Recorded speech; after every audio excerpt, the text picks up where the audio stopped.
बोलो प्राणनाथ प्यारे की जय।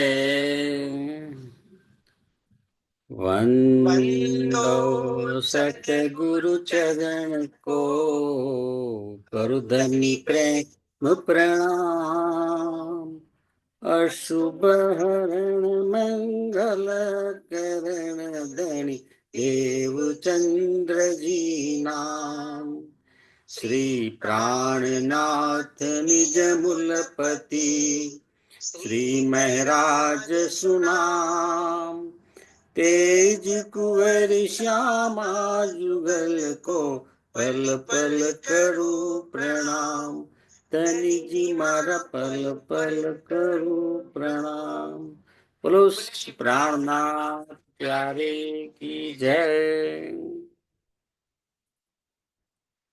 चर्चा प्रारंभ होत है,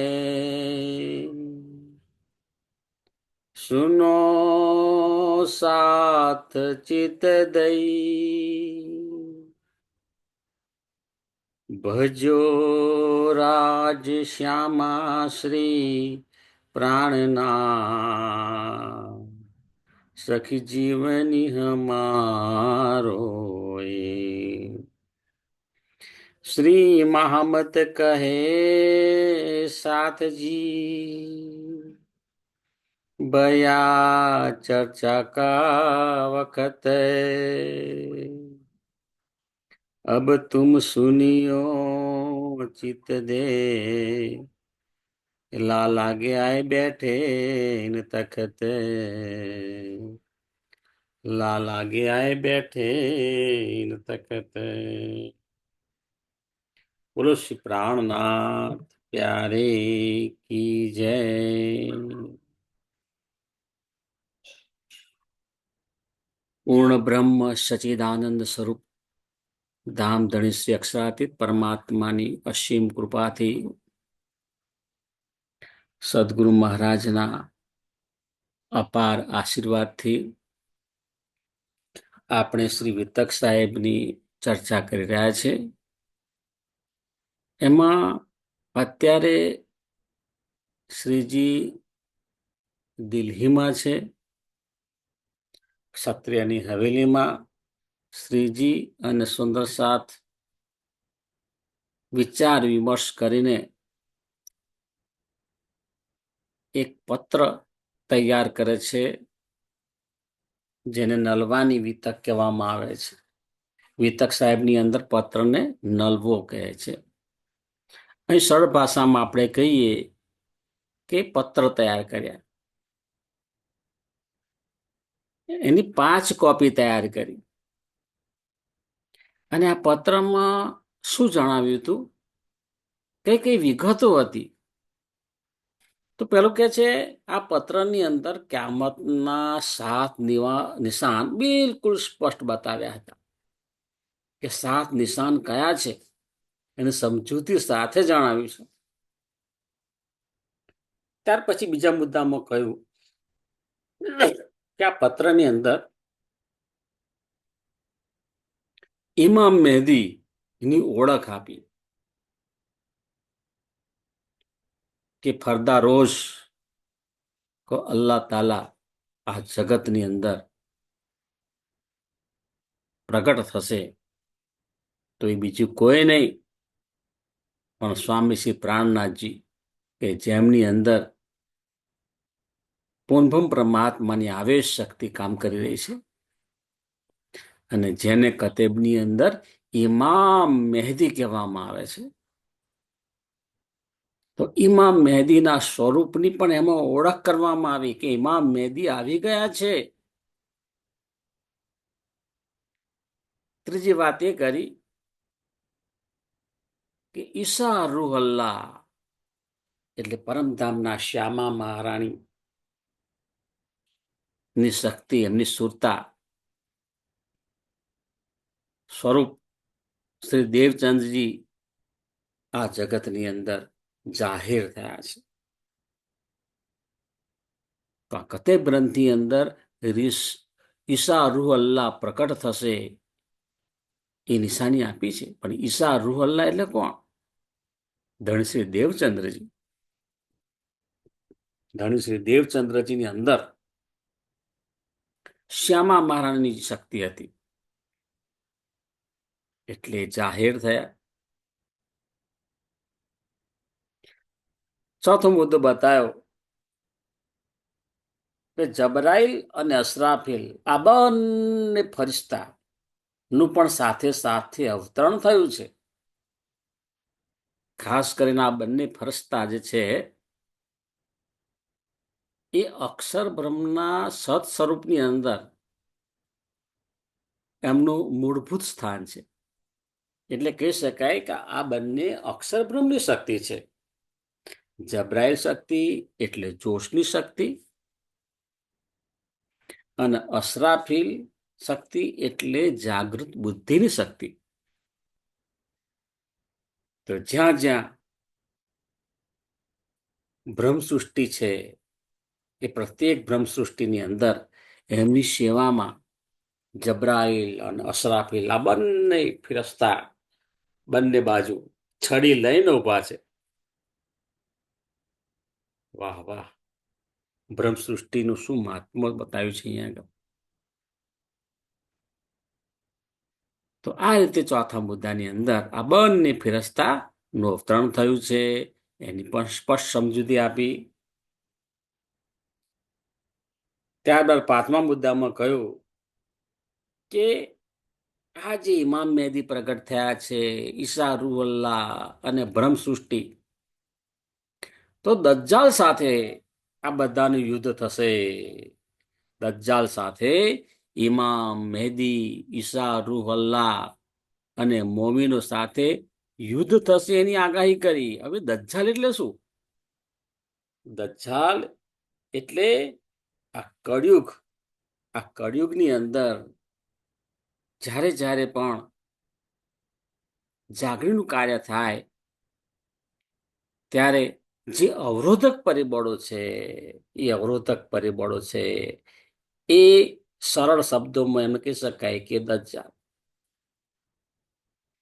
જાગણીનું કાર્ય શા માટે જરૂરી છે? કારણ કે મનુષ્ય જન્મ પ્રાપ્ત કરીને આપણા સ્વ સ્વરૂપની ઓળખ કરવી, આપણા મૂળ સ્વરૂપની ઓળખ કરવી, આપણા પૂર્ણ પરમાત્મા માલિકની ઓળખ કરવી, આપણા મૂળ ઘરની ઓળખ કરવી.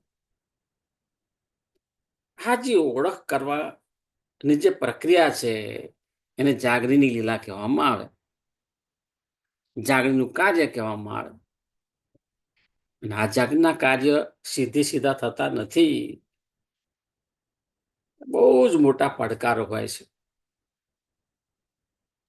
અને એ પડકારો સામે અત્યારે વિતકની અંદર આપણે જોઈ રહ્યા છે કે શ્રીજી એટલે કે સ્વામી શ્રી પ્રાણનાથજી અને સુંદર સાથ એક સત્ય સનાતન ધર્મની સ્થાપના કરવા માટે વિશ્વની અંદર એક સનાતન ધર્મની સ્થાપના કરીએ અને બધાને એની ઓળખ થઈ જાય તો બહુ સરળતાથી વિશ્વમાં શાંતિ ફેલાઈ શકે. આ બાહ્ય આડંબરથી ધર્મ વચ્ચે એ યુદ્ધ થાય છે, એ યુદ્ધ થતા બંધ થઈ જાય અને એક પરમાત્માની ઓળખ થાય બધાને. તો એ માહોલ કેવો હશે? અને એ જે એક સત્ય ધર્મની સ્થાપના કરવા માટે જ શ્રીજી અને સુંદર સાથ આ પત્ર તૈયાર કરે છે, અને એ કોઈ પણ રીતે બાદશાહને પહોંચવા માંગે છે.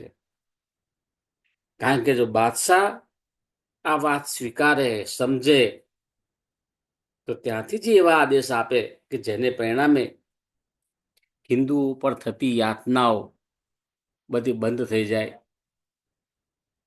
અત્યાચાર બંધ થઈ જાય,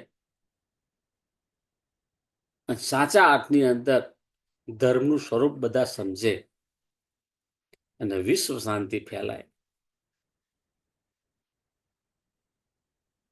તો આ બધી આગાહી આ પત્રની અંદર કરી અને આવા 5 પત્રો બનાવ્યા. અને શ્રીજીએ આ પાંચે પાંચ પત્ર કોને આપ્યા? કાનજીભાઈને આપ્યા. અને કહ્યું કે આ બાદશાહના જે ખાસ અંગત પાંચ પ્રમુખ વ્યક્તિઓ છે ને, એમને આપવા માટેનો આદેશ આપ્યો. હવે આપણે અહીંયા આગળ જોઈશું કે એ જે ઔરંગઝેબ બાદશાહ ના પાંચ પ્રમુખ વ્યક્તિઓ કયા હતા. બહુ જ વિચાર વિમર્શ કરી અને આ નક્કી કર્યું. એમાં અહીંયા આગળ સરળતાથી યાદ રહે એટલા માટે જો લાલ અંડરલાઈન કરી પણ બતાવ્યું છે કે પાંચ મુખ્ય વ્યક્તિઓના નામ આપ્યા છે. કે આ જે પાંચ વ્યક્તિ છે એ જે બાદશાહને કોઈ ને કોઈ રીતે રોજ મળતા હોય છે. અને મળે એટલે સ્વાભાવિક છે કે પત્ર આવ્યો હોય તો પત્રની ચર્ચા પણ કરે. આવા ઉદ્દેશથી આ કામ થઈ રહ્યું છે. પણ સુંદર સાજી અહીંયા જોઈશું આપણે વિતકની અંદર કે આ બધાની અંદર એક ઈમાનની ખોટ છે. કોઈ આગળ પડી અને બાદશાહ સુધી આ સંદેશો પહોંચાડતું નથી. તો એ જે પાંચ વ્યક્તિ છે એમના નામ આપે છે. પહેલું નામ આપ્યું છે કાજી શેખ ઇસ્લામ. આ કાજી છે અને સુપ્રીમ કોર્ટના જજ. કેટલું મોટું પદ કહેવાય. તે વખત પણ સુપ્રીમ કોર્ટ હતી અને સુપ્રીમ કોર્ટના જે જજ હતા એનું નામ હતું શેખ ઇસ્લામ. બીજા ક્રમાંકની અંદર બાદશાહના ધર્મગુરુ. રાજા મહારાજા હોય ને એમના પણ અલગ ધર્મગુરુ હોય કે બધા દરબારીઓ સાથે પણ એમને બેસવાનું અલગ આસન મળે. અને જ્યારે જ્યારે ગૂંચવણ ઊભી થાય તે વખતે એ શાસ્ત્રોના આધારે એનો ઉકેલ આપે. તો તે વખતે ઔરંગઝેબ બાદશાહે ધર્મગુરુ તરીકે કોને બેસાડ્યા હતા? શેખ નિઝામને બેસાડ્યા હતા. તો જો અહીંયા આગળ આ બંને શેખ શેખથી યાદ રહેવું છે. બે શેખ છે, શેખ ઇસ્લામ અને શેખ નિઝામ. શેખ ઇસ્લામ કોણ હતા? સુપ્રીમ કોર્ટના જજ હતા. અને શેખ નિઝામ કોણ હતા? બાદશાહના ધર્મગુરુ હતા. ત્યાર પછી ક્રમાંક 3 ની અંદર આકીલ ખાન નામ આપ્યું છે. એને ઉસ્તાદ કહેવાય કે બાળકોને કુરાનની તાલીમ આપવાનું કાર્ય કરતા હતા. એ આકીલ ખાન. હવે આકીલ ખાન ના પોતાનો અક્કલ નું બહુ ઘમંડ હતું. પણ એ જે ઘમંડ છે એટલું બધું ઘમંડ એમને નડ્યું કે ખરેખર જ્યારે શ્રીજીનો પત્ર એમને આપવામાં આવ્યો ત્યારે આ વ્યક્તિએ પત્ર સ્વીકાર્યો નથી. બીજા 4 જણ છે એમણે તો પત્રનો સ્વીકાર કર્યો, લીધો, વાંચ્યો, એનું મનન મંથન કર્યું. પણ જે અકીલ ખાન એમ કહેવાય છે કે બાળકોને એમના જે મુસલમાનના બાળકોને કુરાનની તાલીમ આપતા હતા. હવે એની અંદર કેટલી નમ્રતા હોવી જોઈએ. એનો ઉસ્તાદ કહેવામાં આવે પણ ખરેખર આ જીરો સાબિત થાય છે. એ પત્ર લેતા નથી. બી મારું નામ જ નથી એમ કરીને પત્ર નથી લેતા. તો એ આકીલ ખાન, જો પાછળ ખાન શબ્દ છે, તે વખતે પણ ખાન પાર્ટી હતી. અત્યારે પણ આ ચર્ચાના બધા નામો છે ખાનમાં. તો અહીં આગળ નંબર 4 ની અંદર આવે છે રિઝવી ખાન. આ રિઝવી ખાન કોણ હતા? મુખ્ય દરબારી. ઔરંગઝેબના બાદશાહની અંદર બધા ઘણા બધા દરબારીઓ જે હોય અને એ બધા દરબારીના પણ એક ઉપરી દરબારી, તો એને મુખ્ય દરબારી કહેવામાં આવે. રિઝવી ખાન એનું નામ. તો આ બે ખાન ખાન નામ છે, આકીલ ખાન, રિઝવી ખાન. આકીલ ખાન શું કરતા હતા? એ કુરાનની તાલીમ આપતા હતા. કુરાનની તાલીમ આપતો હોય વ્યક્તિ તો એનું કુરાનનું કેટલું ઊંડું જ્ઞાન હોય. ખરેખર તો પત્ર આ આકીલ ખાને લઈ અને એનું મનન મંથન કરવા જેવું હતું. પણ દુર્ભાગ્ય કહેવાય કે એમણે પત્ર લીધો નહીં, મનન મંથનની વાત જ ક્યાં રે. એ રિઝવી ખાન, આ બંને ખાન, આકીલ ખાન અને રિઝવી ખાન, મુખ્ય દરબારી. આ ચાર નામ, અને પાંચમું નામ છે અલગ છે, સિદ્દીક ફોલાદ. એને કોતવાલ કહેવામાં આવે, હિન્દીમાં કોતવાલ આપણે કહીએ છીએ, મુખ્ય પોલીસ કમિશનર. તો તે વખતે પણ બધા પોલીસના ઉપરી જે હોય એનું સ્થાન કોને મળ્યું હતું? સિદ્દીક ફોલાદ. એટલે આ પોલીસ ખાતાના વ્યક્તિ હોય એટલે સ્વાભાવિક છે કે ઉપરથી બાદશાહનો ઈશારો, ખાલી ઈશારા કાપી છે, બરાબર. અને બાદશાહની નીચેના પણ જે કંઈ અધિકારીઓ હોય એ બધાના પણ ઈશારા બહુ થઈ ગયા. આ બધા જે શેખ ઇસ્લામ, શેખ નિઝામ, બરાબર, રિઝવી ખાન. એટલે આનું કામ શું? મુખ્ય સિદ્દીક ફોલાદ, મુખ્ય પોલીસ અધિકારી, કે શારીરિક ત્રાસ આપવાનો એ જ આવડે.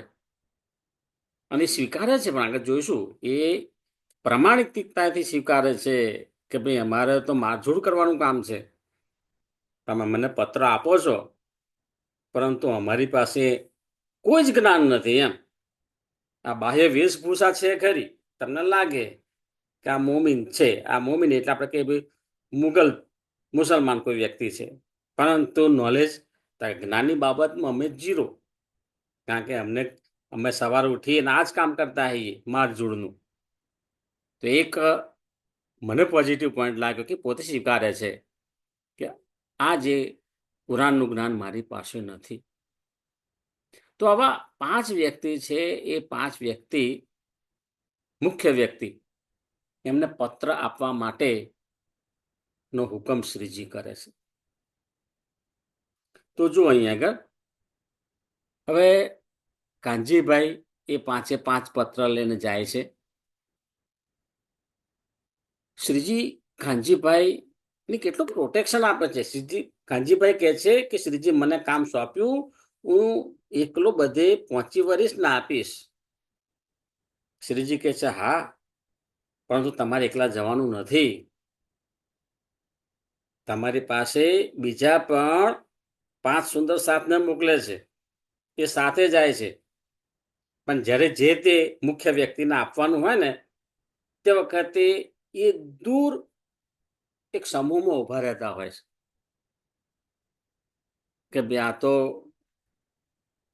શરિયતવાળા લોકો, ક્યારે મગજ ફટકી જાય અને કંઈક નુકસાન કરે કાનજીભાઈને, તો તે વખતે એના બચાવ માટે પણ આ બીજા પાંચ સુંદર સાથ એ સુરક્ષાની અંદર સાથે નહોતા, પણ થોડા અંતરે, અમુક ફૂટના અંતરે બહાર છૂટાછવાયા ઉભા રહેતા હતા. અને એ રીતે કાનજીભાઈ બધાને પત્ર આપવા જાય છે.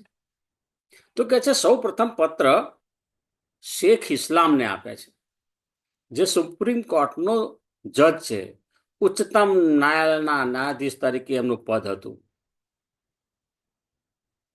હવે જો પત્ર આપ્યો એટલે એમણે પત્ર જોયો અને પત્ર જોઈને કહ્યું, અને કાનજીભાઈ કહ્યું જો આ પત્ર છે, આ પહાડી પર રહેતા એક ફકીર જે છે એ ફકીરે મને આ પત્ર તમને પહોંચાડવાનો કહ્યો છે, અને એમાં ક્યામત સંબંધી બધી બાબતો લખેલી છે. ઇમામ મહેદી પ્રગટ થઈ ગયા છે એની વાત અહીંયા આગળ લખેલી છે. તો એ તમે વાંચો અને એનું મત તમારે મને જવાબ આપવાનો છે. એટલે એ જે શેખ ઇસ્લામ પૂછે છે કે ભાઈ હા તમે મને પત્ર તો આપ્યો, પણ મારા સિવાય બીજા કોઈને પત્ર તમે આપવાના છે કે બીજા કોઈના પત્રો છે કે ખાલી મારો જ પત્ર છે? ત્યારે કાનજીભાઈ તો બહુ જ સ્પષ્ટ અને સાચા છે. એમણે કહ્યું કે હા, બીજા પણ 4 પત્રો છે. આ તમારો એક પત્ર અને બીજા 4 પત્રો છે, જે રિઝવી ખાન, એક શેખ નિજામ, એક આકિલ ખાન અને એક સિદ્દીક ફોલાદ, આ બાકીના 4 જણને આપવાના છે. તમને આપ્યા પછી એમને આપવા જઉં છું. અહીં આગળ કાનજીભાઈની સુરક્ષા માટે બીજા સુંદર 7 પણ સાથે મોકલ્યા છે, જે દૂર ઊભા રહી અને સુરક્ષાનું કવચ પૂર્ણ પાડતા હતા. એમની નજર પૂરેપૂરી કાનજીભાઈ પર હતી. હવે કાનજીભાઈ તો કેટલું એ ખરેખર મહત્વનું પાત્ર છે વિતક સાહેબની અંદર. અગાઉ પણ આપણે વિતકની અંદર જોયું કે આ કાનજીભાઈ ને કેવી કેવી સેવા કરી છે. જો 1712ની અંદર જ્યારે સ્વામીશ્રી પ્રાણનાથજી સીધું સામાન એકત્ર કરતા હતા, તે વખતે પણ એકત્ર કરવાની અંદર એ મદદરૂપ કરતા હતા. અને ત્યારબાદ એમને ખોટો આરોપ લગાવવામાં આવ્યો અને હબસાની જેલમાં નજરબંધ તરીકે રાખવામાં આવ્યા હતા. તે વખતે કાનજીભાઈ જ એ સીધું સામાન એકત્ર કરવામાં હતા. બીજી વખત હરજી વ્યાસની જાગણી કઈ આગળ યાદ છે? હરજી વ્યાસ કાના? જુનાગઢની અંદર હરજી વ્યાસની જાગણી કરવાની હતી. અને તે વખતે હરજી વ્યાસે જે કહ્યું કે મારી છેલ્લી ઘડી છે, મેં જે બાબતની હા પાડી તો કોઈ ના પાડી શક્યો, મેં ના પાડી એને કોઈ હા નથી કરી શક્યો. મને કોઈ જ્ઞાનની અંદર મને કોઈ જીતી શક્યું નથી અને એ વાતનું દુઃખ મને રહી ગયું છે. આ વાત સાંભળીને અને આ કાનજીભાઈ હરજી વ્યાસની ખૂબ ખૂબ સેવા કરે છે, એમને તંદુરસ્તી પાછી લાવે છે અને શ્રીજી સાથે સત્સંગ કરાવે છે. અને આ રીતે હરજી વ્યાસની જાગણી કરવાની અંદર પણ બહુ જ મોટી ભૂમિકા છે કાનજીભાઈની. ત્યાર પછી અમદાવાદની જેલની અંદર પણ શ્રીજીને છોડાવવાની અંદર કાનજીભાઈનો બહુ જ સિંહ ફાળો છે. ત્યારબાદ શ્રીજી અને સુંદર સાથ શાહજહાનપુર બોડ્યા પહોંચ્યા ત્યાં, અને ત્યાંથી શ્રીજીએ લાલદાસજીને સંદેશો આપ્યો હતો કે હા, આ કુરાન સનંદ ગ્રંથનું અવતરણ થયું છે, તો એ જે જ્ઞાનના આધારે ઔરંગઝેબને સંદેશો આપવા માટે તમે જાઓ. અને ત્યાર પછી થોડા સમય બાદ શ્રીજીની અંદર એવું અંતરની અંદર એવો આદેશ થયો કે ના, અત્યારે સમય નથી, અત્યારે ઔરંગઝેબને જાગૃત કરવા માટેનો સમય નથી.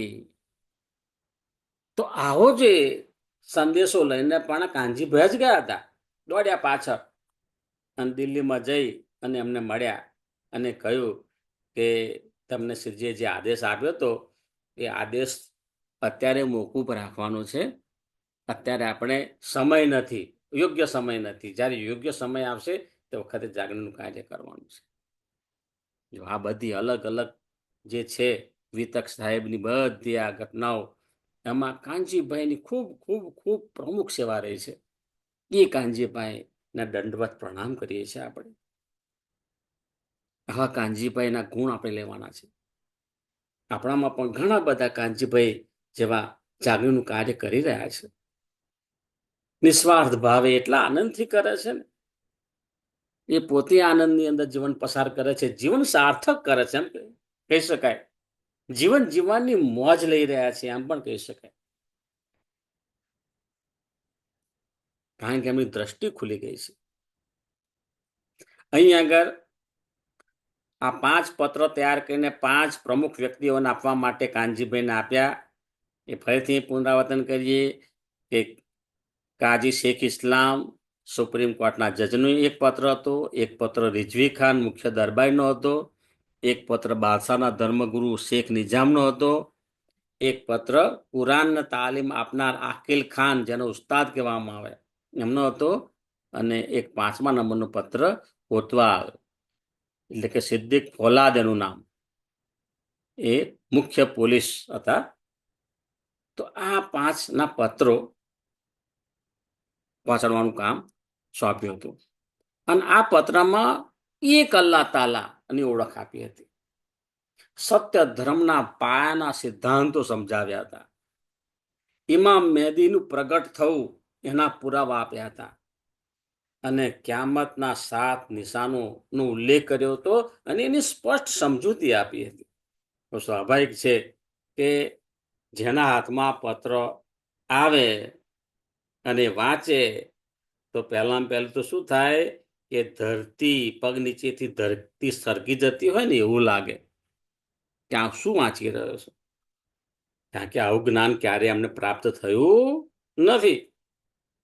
અને આ જે જ્ઞાન મળી રહ્યું છે એ સ્વીકારવા તૈયાર નથી. હા, એવા પણ છે કે સમજે છે ખરા, પણ કે છે ના, અમને અમારી શરીયત આ વાત કબૂલ કરવાની ના પાડે છે. બોલો, તો કઈ રીતે એમને સમજાવવું? અહીં કે છે કાજી શેખ ઇસ્લામ, જે સુપ્રીમ કોર્ટનો જજ છે, એમને પત્ર આપ્યો ત્યારે પૂછ્યું કે તમારા ફકીર કોણ છે. પાછા ડિટેલમાં પૂછે ને, તમે તમારા ફકીરની વાત કરો છો કે પહાડમાં આ કામા પહાડી જે છે એના મધ્યમાં એ ફકીર રહે છે, એ ફકીરે મને મોકલ્યા છે. તે ફકીર કોણ એમ? એ તમારા ફકીરનો પરિચય આપો, તમારો પરિચય આપો. અને તમે આ જે વેશભૂષામાં આવ્યા છો, તો ખરેખર તમે હિન્દુ છો કે મુસલમાન છો? જો અહીંયા આગળ પણ આ આપણા કાનજીભાઈ છે, કેવા સરળ વ્યક્તિત્વ ધરાવે છે, પરંતુ એમના કામ કેટલા વિશાળ છે, દિલ કેટલું વિશાળ છે, એમની ભાવના કેટલી ઉચ્ચ છે. તો કાનજીભાઈ તો એટલી નમ્રતાથી વાત કરે છે, ભાઈ તમે મને આ બધું પૂછશો નહીં, કારણ કે હું તો એક માત્ર સંદેશાવાહક છું. મને તો ત્યાંથી પત્ર આપ્યો અને આ પત્ર મેં તમને આપ્યો, મને બીજી કશી ખબર નથી. આ તો હું પત્ર, હું આ સેવાનું કામ કરું છું, અને એના બદલામાં પેટના ભરણ પોષણ કરવા માટે મજૂરી લઉં છું. મને જે કંઈ મહેનતાણું મળે એમાંથી હું મારા પરિવારનું ભરણ પોષણ કરું છું. આ કામના બદલામાં તેઓ મને મહેનતાણું આપે છે. ભાઈ, હવે મહેનતાણું મળે એટલે પછી મારું કામ અહીં પૂરું થાય છે. આ પત્રમાં શું લખ્યું છે એ બાબત પણ મને ખબર નથી. તમે જે જવાબ આપશો એ મારે વાંચવાની નથી, એ મારે ફકીરને આપવાની છે. મને મારું જે મહેનતાણું મળે એના માટે હું મહેનત કરું છું. બે હાથ જોડીને વાત કરે છે, કારણ કે આવું કહેવું પડે, કારણ કે આ વાત આ દરબારીઓ સુધી, દરબાર પછી બાદશાહ સુધી પહોંચાડવી છે. કાનજીભાઈ કે છે કામા પહાડી પર રહેતા ફકીરે આ સંદેશો મોકલ્યો છે. કેવું એડ્રેસ આપ્યું છું, કારણ કે એમાંથી દૂર દૂર અંતરે કોતરો હોય, આપણે કહીએ ને કોતરો, પછી પહાડી વિસ્તાર આવે. એ પહાડી વિસ્તારની અંદર ખૂબ જ વૃક્ષો હોય, જંગલ જેવું હોય, અને એમાં છૂટા છવાયા બધા લોકો ત્યાં આગળ રહેતા હોય. અને એમાં એક પહાડ મોટો, એનું કામા પહાડી એવું નામ હતું. તો કે કામા પહાડી પર આ ફકીર રહે છે ને એમણે સંદેશો મોકલ્યો છે. ત્યારે શેખ ઇસ્લામ કહે છે કે ભાઈ બીજા કોને કોને પત્ર મોકલ્યો છે? કાનજીભાઈ કહે છે બીજા 4 જણને પત્ર મોકલવાનો છે હજુ. શેખ નિજામ, રિઝવી ખાન, આકિલ ખાન, સિદ્દીક ફોલાદ, આ બધાને પત્ર આપવાનું છે. હવે જો બરોબર મજા આવે અહીંયા આગળ. આ સાંભળીને આ શેખ ઇસ્લામ શું કે છે, એને જવાબ આપણને મળી ગયો. હા હા, હવે છે ને ભાઈ, આમ કરો તમે, આ 4 વ્યક્તિઓ છે ને, નામ તામ કયા બોલ્યા ને, આ 4 વ્યક્તિને જે પત્ર આપવાના બાકી છે, એમને જઈને પત્ર આપો. અને એ શું જવાબ આપે એ જવાબ હું જોઈશ અને પછી હું મારો જવાબ આપીશ. બોલો, બરાબર? મારે અત્યારે કોઈ જવાબ આપવો નથી. આ 4 જણ જે જવાબ આપે ને એમાં હું મારો જવાબ શોધી લઈશ. એમ કરીને એ છટકબારી શોધી કાઢી હમણે. અત્યારનું કોઈ જવાબ આપવા માંગતો નથી. તો કાનજીભાઈ શું કહેશે? સારું, પ્રણામ, સલામ આલેકુમ. ત્યારબાદ કાનજીભાઈ ત્યાંથી નીકળીને શેખ નિજામના ઘરે જાય છે. કારણ કે અમુક અમુક થોડા થોડા અંતરે બધા રહેતા હોય તો ત્યાંથી ચાલીને જ જાય છે. અને જે 5 સુંદર સાથ હતા પણ એ એમનાથી દૂર ચાલીને જાય છે. બહાર નીકળીને પણ કોઈ વોચ કરે કે ભાઈ હમણાં આ ભાઈ વ્યક્તિ આવ્યો હતો તો એની સાથે આ બીજા 5 માણસો શું કોણ છે? એટલે પછી પ્રશ્ન ઉભો થાય કે ભાઈ આ કોઈ ષડયંત્ર તો નથી ને. એટલા માટે એ કાનજીભાઈ એકલા ચાલીને શેખ નિજામના ઘરે જાય છે. અને શેખ નિજામને પણ બહારણું ખખડાવે છે. દરવાજો ખખડાવે એટલે પાછો એમનો માણસ હોય જ. એમનો માણસ આવે ભાઈ શું કામ છે? તો કાનજીભાઈ કહે છે કે ભાઈ આ પત્ર છે એ શેખ નિજામને પહોંચાડવાનું છે. એટલે પેલા ભાઈ છે, હા હું એમને બોલાવીને લાવું છું, અથવા તો તમે આગળ બેસો, આ પત્ર મને આપો, હું અંદર એમને આપી આવું. તે પત્ર એમનો જે માણસ છે શેખ નિજામનું, એ શેખ નિજામને પત્ર અંદર આપે છે. શેખ નિજામ પોતે પત્ર વાંચતા વાંચતા બહાર આવે છે. અને કાનજીભાઈ કહે છે કે ભાઈ આ પત્ર છે ને કે આ કામા પહાડી પર રહેતા એક ફકીરે મને આપ્યો છે. આ પત્ર વાંચીને મહેરબાની કરીને તમારે મને એને જવાબ આપવાનો છે ને એ જવાબ હું આ ફકીરને આપું ને તો જ મને મહેનતાણું મળે, બાકી મને મહેનતાણું મળે નહીં. ખાલી તમને પત્ર પહોંચાડો એમાં મને મહેનતાણું મળે નહીં. તમે જવાબ આપો અને એમને પહોંચાડો ને તો મને મહેનતાણું મળે. એટલે મહેરબાની કરીને તમને નમ્ર વિનંતી કરું છું કે મને યોગ્ય પ્રત્યુત્તર લખીને આપો. જો આવી વિનંતી કરતા પણ એ બતાવ્યા છે. જો કેવી વિનંતી કરે છે. વાહ વાહ કાનજીભાઈ. હવે આ રીતે શેખ નિજામ પણ પૂછે છે કે હા હા તમે મને પત્ર આપ્યો પણ મારા સિવાય બીજા કોને કોને પત્ર આપ્યો? જો બધા એક સરખું સવાલ કરે છે. કારણ કે આ તો બહુ જ્યારે વાંચે ને એટલે ખબર પડે કે ભાઈ ક્યામતની વાત છે. હે ઇમામ મહેદી પ્રગટ થવાની વાત છે. ત્યારે કાનજીભાઈ કહે છે ભાઈ જો અગાઉ હું શેખ ઇસ્લામને પત્ર આપીને આવ્યો છું, એમાં સહેજે ખોટું નહીં બોલતા. ત્યારબાદ બીજો પત્ર તમને આપ્યો. હવે બાકીના 3 પત્ર રહ્યા છે. રિઝવી ખાન ને આપવાનો છે, અકીલ ખાન ને આપવાનું છે અને એક સિદ્દીક ફોલાદ ને આપવાનું છે.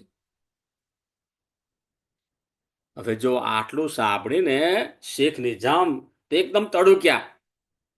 હા હા હા, હવે બાકીના જે પત્રો છે ને જેમને આપવાના છે એ હું એમને પહોંચાડી દો ભાઈ. અને એ જે જવાબ આપે ને ત્યાર પછી મારી પાસે આવજો. જે શું જવાબ આપે છે એ હું જોઈશ અને એમાંથી મારે શું જવાબ આપવાનો છે પછી કહીશ. અત્યારે હું તમને કોઈ જવાબ નહીં આપું. તમે તો તરત જ માગો છો જવાબ, કેમ ન આપવાનો મારે? આવો જવાબ આપ્યો. કાનજીભાઈ તો પ્રણામ કહીને ત્યાંથી વિદાય થયા. સારું સારું. કાનજીભાઈ ત્યાંથી પણ ચાલતા ચાલતા જાય છે. નજીકમાં પાછું આકિલ ખાનનું ઘર હતું, એમની પાસે ગયા. આકિલ ખાનના ઘરે જાય છે તો જોયું કે એમના ઘરની અંદર જે કુરાનને શીખવાડતા હતા એટલે 20-25 બાળકો બેઠેલા હતા અને કુરાન લઈ અને એની જે આયતો છે એ સમજાવતા હતા. દરવાજો ખખડાયો એટલે એ આકિલ ખાન બહાર આવ્યા. બહાર આવીને પૂછ્યું શું કામ છે? જો આ તમારો પત્ર છે. પેલા પત્ર હાથમાં લીધો અને જોયું આ તો ક્યામતની બધી વાતો છે. આ બધું તો આ લોકોના હાથમાં ક્યાંથી બધું આવ્યા.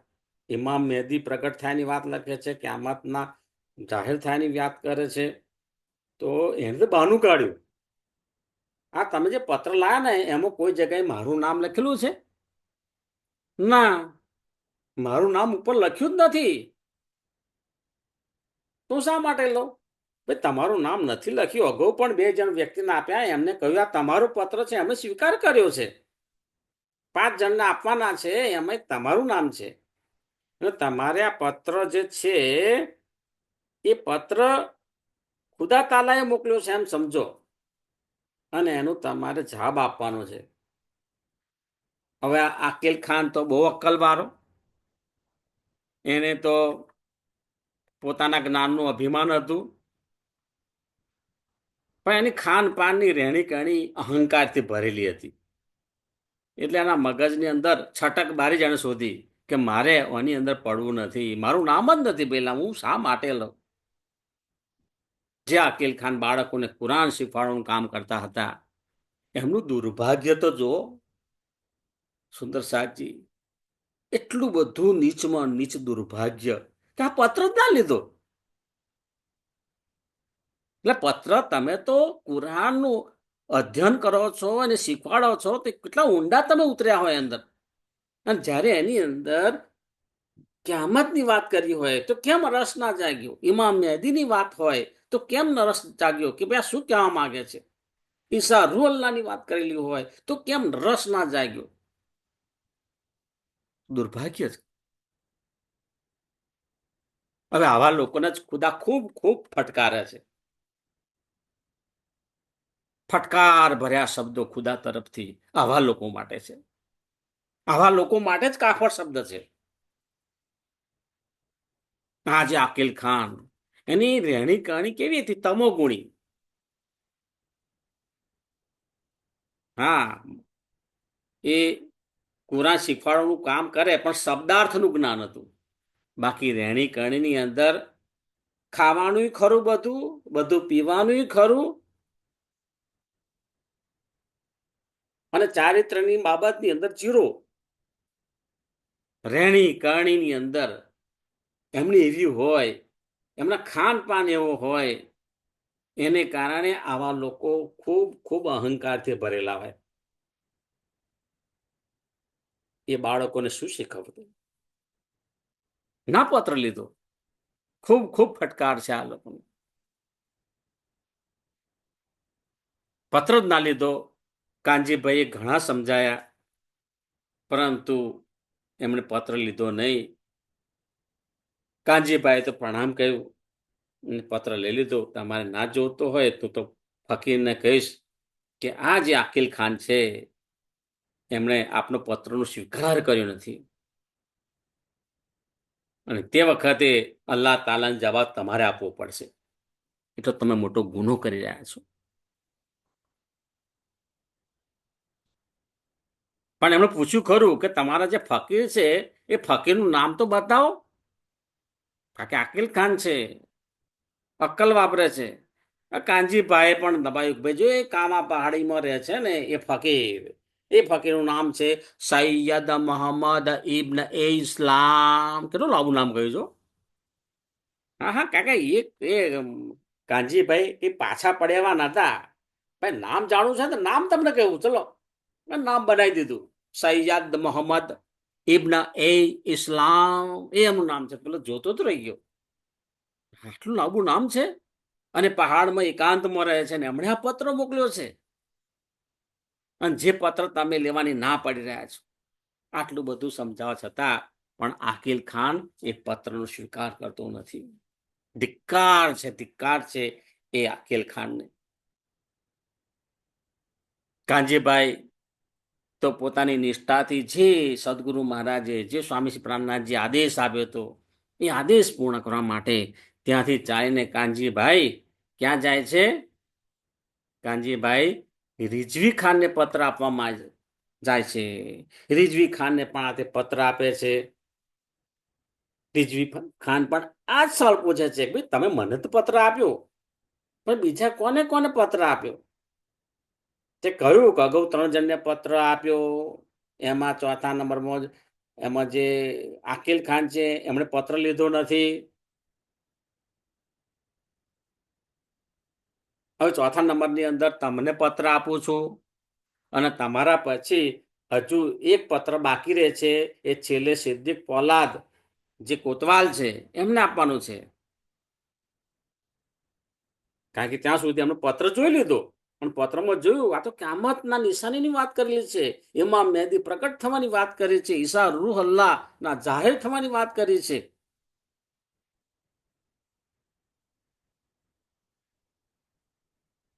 તો કાંજીભાઈ આ રીતે બધું કહે છે કોને કોને પત્ર આપ્યો, તમને આપવા આવ્યો છું, અને હવે એક જ જણ આપવાનો બાકી છે. ફક્ત કોતવાલ સિદ્દીક ફોલાદ જે પોલીસનો મુખ્ય અધિકારી છે એમને આપવાનો બાકી રહેશે. હવે જો આ જ વાત રિઝવી ખાન પણ આવો જવાબ આપે છે કે કઈ રીતે છટકવું. રિઝવી ખાન કહે, જો એમ કરો તમે આ અગાઉ બધાને પત્ર આપ્યા છે એ તો વાત સાચી, પરંતુ આ જે સિદ્દીક ફોલાદ છે ને એમને હું પત્ર આપી દો તમે, બરાબર. થોડી નમ્રતા તો બતાવી આગળ. રિઝવી ખાને કઈક નમ્રતા બતાવી. એમણે કહ્યું કે આ બધાને પત્ર આપી દો, ત્યાર પછી અલ્લાહની જેવી મરજી હશે તેવું થશે. આ થોડું જો એમણે પોતાના અલ્લાહની અંદર એક શ્રદ્ધા કરી કે એમને કંઈક લાગ્યું તો ખરું કે આ વસ્તુ સત્ય છે, પણ આ સત્ય વસ્તુ છે એનું ઉજાગર કરવાનું, જાહેર કરવાનું, અર્થઘટન કરવાનું એ મારી સત્તામાં પણ નહીં આવતું, મારી ક્ષમતામાં પણ નહીં આવતું. કારણ કે એ તો બાદશાહ છે, એ બાદશાહને કંઈક મોંખું પડી જાય મારું આઈ બને, બધા બીવે છે અહીંયા આગળ. સુંદરશાહજી સમાજની અંદર પણ, આ દેશની અંદર પણ આપણે નિડરતાથી આ સાચો ધર્મ છે ને એનો પ્રચાર કરવાનો છે, આત્મકલ્યાણ માટેની સાચી વાત કરવાની છે આપણે. સુંદર સાહેબને બાહ્ય દંભ, બાહ્ય આડંબર અને બાહ્ય દેખાવ થી ભ્રમિત રાખવા બધું સારું છે, પરંતુ એની સાથે સાથે એ સુંદર સાથ જે છે એમની ખરેખર આત્મ જાગૃતિ કરવી એ આપણું શું કહેવાય ફરજ થઈ બને છે કે સાથે સાથે સાચું પણ જ્ઞાન આપીએ આપણે. એમનામાં જે અંધશ્રદ્ધા હોય એ અંધશ્રદ્ધા દૂર કરવી એ પણ આપણા જાગરના કાર્યમાં આવી જાય છે. અહીં આગળ સિદ્દીક ફોલાદને પણ પત્ર આપવાનો બાકી હતો, તો કાનજીભાઈ રિઝવી ખાનને પત્ર આપ્યો અને છેલ્લે સિદ્દીક ફોલાદને પણ પત્ર આપવા જાય છે. સિદ્દીક ફોલાદ શું કહે છે, એમને જ્યારે પત્ર આપ્યો તે તો દંડો લઈ અને તે વખતે જોયું તો જે કંઈ પેલા ગુનેગારો હોય ને દંડા મારતા હતા અને દંડા મારતા મારતા બહાર નીકળ્યા કે તમને બોલાવે છે, ભાઈ ક્यों आए हो तुम इधर, તો કઈ પત્ર આપકો દેના હે, ફકીરને આપકો દિયા હે.